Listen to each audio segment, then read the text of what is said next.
L'association Alter Afrique a commencé ses activités en 2004 en Casamance, une région du sud du Sénégal.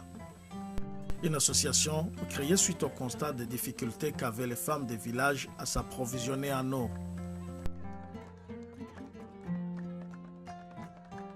Je suis partie en vacances là-bas. J'étais invitée par le fils d'un ami. Donc j'ai pu découvrir la Casamance d'une autre façon que touristique. J'ai eu l'occasion d'aller dans des villages et donc j'ai eu la grande surprise de voir la difficulté que les femmes ont à puiser l'eau et l'utiliser, l'amener chez elles, l'utiliser pour leur culture.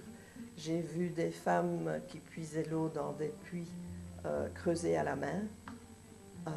Donc c'était déjà pas une eau de bonne qualité qui puisait. Et en plus, elles arrosaient leur culture avec une petite tasse. Bon, c'est impensable, on n'imagine pas ça quand on est ici en Belgique, que ce soit difficile à ce point-là.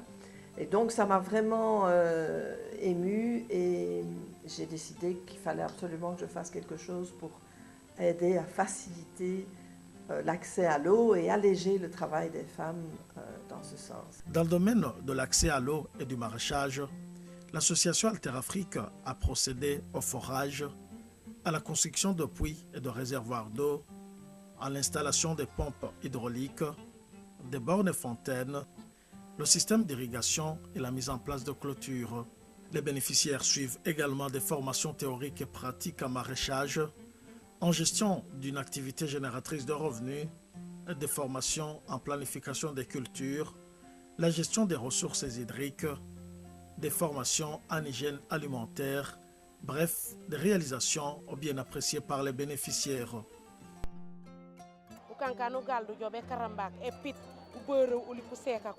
Mu nga mo kan si furesu mu cham lekole ku nyila kololi nyeme nanu baji me pom wano sam panori panu nomen wanu nomen me u jupo panu ngole nu chamuro ku nyila koli lekole yolil panu ngole nu nomil bagage yeti lekol même LOP ya panu anina anom sinan panu nom sinan anine anom bakolon ku nom bakolon. Des projets financés sur base des besoins exprimés par la population et pris en compte par les autorités locales.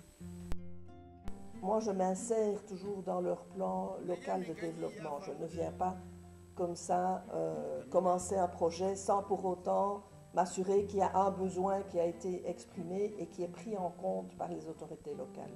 Donc je travaille toujours avec non seulement les chefs de village, bien sûr, mais les maires qui en général regroupent plusieurs villages et sont responsables. Ce sont eux les vrais dirigeants des villages, c'est les maires. Donc je travaille avec eux, avec leurs agents de développement. Ces populations disposent à la fois d'un outil technique, mais aussi économique. Technique en ce sens que ce jardin pourra leur permettre d'expérimenter les nouveaux systèmes de production intensifs, mais également économiques parce que les recettes tirées de la commercialisation de la production vont leur permettre de prendre en charge les autres besoins des ménages, qu'il s'agisse des besoins en santé, des besoins en éducation et j'en passe. Un bilan plutôt positif. Nous avons un beau bilan, je pense. Nous avons financé la construction de 18 puits. Nous avons fait faire 8 forages manuels et installé de pompes manuelles artisanales fabriquées localement. Après ça, nous avons fait des forages industriels qui, eux, vont jusqu'à 50 mètres de profondeur. Et nous avons installé 11 pompes hydrauliques manuelles. Ce sont des pompes très puissantes qui peuvent pomper jusqu'à 100 mètres de profondeur. Après un certain temps, nous avons quand même mis des pompes motorisées car pour pouvoir alimenter en eau un jardin de 2 hectares, il faut pomper pendant 6 heures sans interruption, ce qui est énorme. Et là, ça devenait très fatigant. Et donc, comme les femmes, à ce moment-là, ça faisait déjà quelques années que je travaillais avec elles, elles avaient bien appris à cultiver, elles avaient appris à gérer l'argent grâce à la vente de leurs légumes. j'ai jugé qu'elles étaient capables de gérer aussi une énergie payante. Et donc, nous avons remplacé les pompes manuelles par des pompes motorisées. Et pour le moment, il y en a 9 qui sont installées, de pompes motorisées. Donc, tout doucement, on remplace les pompes manuelles au fur et à mesure des résultats.